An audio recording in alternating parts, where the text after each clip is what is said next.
Good evening. Let's head over into Collectively Rewilding.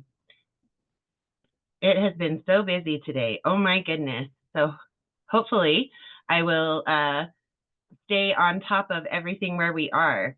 It has just been meeting after meeting after meeting for today. So goodness gracious. Here we are in Collectively Rewilding, and this is an open floor. So any questions that you guys have, I have some intentions for where we're going to be going over the next little bit. I'm really excited to discuss these things with you guys. I don't know if you already have questions. Please just shout them out if you do. Otherwise, I'll kind of give you an idea of what we're going to cover over the next little bit and what we're going to talk about at our next Exploring Organic Soil Regeneration. We're going to talk about some different pieces that are out in the public's eye right now that are talking about the negative sides of some of the, oh gosh, there's different terms that can be applied. Biodiversity, environmentalism, non-chemical control of pests. All right, all three of those are actually discussed here in What If Organic Farming is Actually Hurting the Environment. And they had some pretty decent points when in connection with big agriculture. And so I don't want to go too deeply in it, as this is where we'll kind of start off next week, but you can read how we view the topic in general, both their points and our counterpoints, as well as where we definitely can see their points, and some options that may be out there instead of always considering utilizing big agriculture. I do think there are different ways to look at our food going forward in the future if we don't want to overextend ourselves when we're utilizing our resources, right? So you guys can check this out, and I have several other articles that are going to follow behind this one. I may put a piece like this up with it, or we may just discuss it on Monday. So what are your thoughts? I mean, for some people, that's pretty much like, yeah, I told you, environmentalists were trying to ruin the world. And for some people, it's like, what do you mean environmentalism could hurt the world? You're hurting my feelings is what you're doing. So there's a broad range of feelings that one can have about that topic. I just feel like since when was the is it since the Trump administration? It is, but the thing is, Yep. there have been contestations within the scientific field for a very long time, and I'm just going to say it, whether you are a liberal or not a liberal, our media is predominantly liberal, and so people were almost not allowed to even share their differing viewpoints about it. And please, Tammy, go ahead. Me? No, Tammy can jump in if she wants to talk about. Oh no, Vanessa. Remember, I think it was last week we were talking about the bugs in the light. Vanessa put a picture of the light that she was referring to last week. Thank you, Vanessa. Okay, very nice, very nice. That is so easily followed. In fact, let me see. I think I can download that, and I'll just put that up for everyone in Collectively Rewilding. Thank you for sharing that, Vanessa. And also, the one I use at my house in Texas is a dusk to dawn one. So it turns on automatically. In your light bulb itself, it knows how to do that? Yeah. The switch? Oh, how crazy. That's wonderfully interesting. Yeah, because I don't live there. So I just put that one in. So when it gets dark, it turns on by itself. And when it gets lighter, turn off by itself. Okay. That one's a little more expensive. This one's like $4.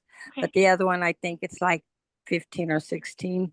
But it works for me. So yeah. No, that's great. And it's an energy conservation step, right? You're not going to just have to leave that light on day and night. It's great. I love it. That's really interesting. And so when I tell you, Charity, that many people in the scientific community have had thoughts and have done studies and things that contest the overall media's presentation of the environmental world, what do you think? I mean, I'm telling you what this article says a little bit, and I've talked about the topic. I mean, it feels like you might have some hurt feelings. Well, no, I believe that there's got to be, with all the there's always good and bad to each side, you know what I mean? There really Yes, I just was wondering how much, because Trump has, you know, had like, hasn't he rehired everybody, kind of like changed everything? It's very restructured. Yes, very yes, very restructured. restructured. And Okay. so I don't know how much experience the agriculture person might have. Is I that haven't heard about the new USDA. Trump is very much in favor of farmers. It's another style of business. He's a businessman, right? I am right? a little bit terrified of some of his decisions regarding the environment.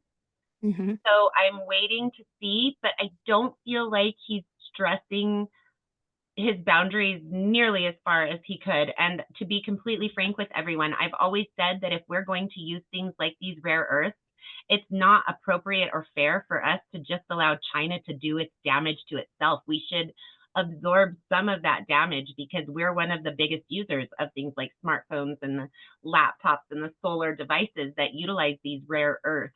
And they're Right. extraordinarily damaging to mine. They're one of the most damaging mining processes, from what I've understood. And no other country was willing to take on the damage because China would just do it all for us. And I've never felt that was fair to the Chinese people. It's Right. that they have to deal with the fallout. Now, we don't get to make those decisions for the Chinese people or the Chinese government, obviously. But my personal feelings are that if we're going to use those products, we should have to deal with some of the fallout. In that same vein, we should be looking for alternatives, but Yes. viable alternatives. The Yes. way that rare earths are not a good medium, that doesn't make solar actually a very truly Right. renewable resource. Oh, And then right. when you talk about Mhm. solar, and they created these giant Mm. football field size Yeah. windmills that took coal generated energy to begin in the first place. Right. They were so damaging on so many levels. We need Yes. to look at the policies and make sure that they actually do the good that we want them to do before we implement them on a large scale model. And that's what a lot of these studies are trying to tell us. Oh, good. I don't like Bill Gates. Okay, I have Right. a very big no issue with a lot of his politics. I don't really talk politics here, but I don't want to act like I'm a Bill Gates fan. Okay. However, Bill Gates has said, and he is a very intelligent man. I don't think Yes. anyone would dispute that. He has said for a while that he does not necessarily think that carbon sequestration through forest growth is any Mhm. sort of a solution. And as I was like wanting to disprove him because it's just a gut reaction that I have, Right. I found Understand. out that he may not be wrong. Okay. So we need to be very open to really Yes. hearing what they're telling us, because they have been stopped from telling us. Maybe these are passionate environmentalists in some cases, and I do know that's the case. But they're Right. trying to tell us that some of these patterns that we think we're doing to benefit our planet are doing the reverse. And nobody's hearing them because the media doesn't allow Mhm. any discussion. Real science allows for debate and discussion. And Right. that's coming to the forefront because Trump is not what one would call an environmentalist. He's Right. opened up deep sea mining. He's opened up our forests. I have not had enough time to tear through it. And also, there's not enough information out there yet to fully vet these ideas that are being at least proffered, if not implemented. Right. He's walked back from quite a few things, though, because he listens to very intelligent people. And if people that are intelligent tell him that some of his decisions have consequences that he did not foresee, I think he's open to hearing that. So I ride the line. I don't really believe in the political color spectrum. I think that that is done to keep us divided. Mhm. Me And too. so I do. look at any so-called political argument with Mhm. open-minded thoughts to see what are really there. I have a more liberal mindset on a lot of things, diversity, Mhm. environment, etc. However, I also was raised in a very conservative region, and I saw some of the value to the arguments that are the conservative mentality. And then, having been an advocate and an activist, and having Mhm. worked so closely with both the Democratic and the Green parties in my Mhm. tenure during that Mm. period of my life, which Mhm. led me to Collectively Rewilding, actually, because I didn't think that the party system, whether it's 2 parties, 4 parties, The political system as it is, I try to work from the inside to make a change. And I don't believe it's possible because of the money that's there. So I don't believe in politics. I'm not a proponent of one or the other. I'm a proponent of the people taking back their power and learning to do the things that they can do for themselves and doing that together as communities, because no one can do it all. And I don't mean it takes a village, because that was a lot of the stuff that started the CPS kind of invasions into our lives. So when I say no one can do it all, I mean that no one can know how to hunt, how to forage, how to build the houses, how to do all these different pieces. We need to depend on each other, but we don't necessarily need to depend on so many of our resources coming from this global perspective. My best example is coming from California to Florida for oranges, and coming from Florida to California for oranges. I have a friend that I worked with very closely up in Wyoming when I lived up there. She's a teacher, and she moved around. She's from the Florida area. She was going to school and teaching up in California. She was talking to a friend in Florida, and they were buying each other's oranges. That is the most ridiculous thing that any of us could ever even think of. Those oranges were depleted for having to be transported and touched that much. And that gas and the resources to transport them. I mean, what is going on with our food? We need to take back that control. And to me, that is an apolitical statement. Yes, and it's the Declaration of Independence, it's right there. It's a government for the people and by the people, and it's not that right. It hasn't been that for so long. I mean, if we were really to go into the history, I could probably blow everyone's mind with some things. But again, I don't think that focusing on anything that they do is the solution. I think focusing on ourselves, our families, our friends, our physical communities, and yes, our online communities to foster the changes. There's actually some unfortunate stuff about Gandhi as well. So I don't want to go into the politics of that, but I have a friend that's from India, and he was not always very nice. His agenda didn't always help the people. Let's just put it like that. But when he says be the change you want to see, how can you dispute that? Right. Yes, that's beautiful. Thank you. I do appreciate all that. It's nice chopping it up with you. Yeah. Well, they mislead us so often, and that we've got to try to remove that veil from our eyes. And I think by taking back our food systems, that's one of the hugest starts. Just removing ourselves wherever we can. If you can get your hair cut from your neighbor, if you can, there was this, and it was kind of a propaganda piece, so I didn't share it, and I didn't save it to share, but the ideology that they were sharing was very intelligent. If somebody's growing broccoli and somebody's growing watermelon and somebody's growing tomatoes, and of course you'd be growing a variety, but if there's a specialty that each of these people has, so that they're sharing that out and growing the majority of our own food. We can grow food on rooftops. We could grow it on our patios. We can grow it in our windows. You don't have to have a huge amount of land, Right. The more that we touch our own food, the more it's proven that our chemistry is healed through the interaction with the soils and the plants and all of these things. And so it's really taking back ourselves to take back our food. Ooh, that's exciting. When we first moved here, I was thinking that I was gonna do gardening because I just got really into the soil and these rocks, and I've just been feeling a little bit on the looser side of my brain, for a while since we moved here mainly. But I was feeling very connected with the land, and yes, this is what I want to do. And right behind our mobile homes, I wanted to see if Josh would let us have a garden back there, because there's lots of room, and then they're probably be able to get. Is this the person that owns the park that you're in? Yes. There are grants that are out there for community gardens that they can access, so that their property was improved, and they got basically free labor to do it, and get money for beautification, basically, of their property. I know, right? Yes, and they would get good publicity because they have people come in every summer, and they rent out spots in the middle of the parking lot to RVs, and they charge those kind of them. people really love that kind of community feel when they go there. And you could have like a little table where maybe people either sold or gave away the excess that they weren't going to be able to use. Right, and we do that in the laundry room. We have, there's books in there, and there's, food from like Cub Foods or wherever. But wouldn't that be nice? I don't if it really was care for Facebook, but there's a really neat page on Facebook, and this is something I'm going to do to introduce my neighborhood to.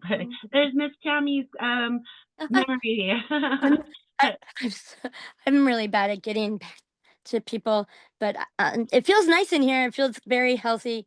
Oh, wonderful, Charity. We're glad you're enjoying it. So the place on Facebook, it's called Food is Free. And they have them all over the world. And people take these pictures and set them. They just set boxes with a sign that says food is free of produce that they're not going to eat or that they've grown too much of or whatever. And they put it out for people to just take as they're walking by. And this is what I'm going to do with our garden when we're not able to put it in this year. We're doing with the soil. Charity's just coming in. She doesn't know all the dirt I'm buried out under in the backyard here. But I got to see pics. Yes. Right. So when we do the garden next year, we will have not enough probably to sell in our initial year, but there will be pieces that we have too much of to consume ourselves.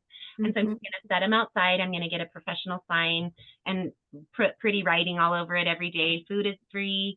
And then even when we're selling it, the produce that's getting really close to not being salvageable, right? Like that needs to be eaten that night. I'll still put that in a food is free box, even though I have some that's for sale. And that's all about community building, which is such a big part of what we really want to help people create in their physical environment if they haven't already achieved that and aren't already a part of that and don't know how to do that. Yes, thank you. I know I'll learn a lot from this class. I'm going to mute myself. Thank you. Well, that's been very interesting. That's really, the Q&A sessions are that, and we have small classes. And we're building the community for Collectively Rewilding. We're starting to get some traction on social media and everything. But that's all a part of the process, is helping everybody to see the steps that one takes in order to build something out there into the public's knowledge without spending a tremendous amount of money. Now, I do actually spend more than I would want to see any of you spend. That's part of why I built Collectively Rewilding. Any agricultural or natural-based business that wants to participate in Collectively Rewilding under their brand name to promote their content and their brand, whether they're teeny tiny or large, I really want to help, especially those teeny tiny people, not have the upfront cost. They can come into Collectively Rewilding for free and gain income without having to fight the huge mass that is YouTube or Facebook or any of the bigger places to grow their own following and grow their own content and not have to pay for that forum. And so that's a big part of what we're doing here, is helping everybody find their spot, whether they want to learn as a member or they want to pursue it further and take it into their own business and their own content. Very beautiful. I like it a lot. I really do. Good job. Very good. It's a lot of fun. We're glad you're able to join us, Ms. I'm Charity. sorry it took so long. I really am. Oh man. I'm very glad you made it finally though. Thanks for inviting me. Oh goodness, Lehman is here as well. We have a wonderful little group of us tonight. So does anybody have any questions listening to Charity and I chat back and forth about all that various stuff?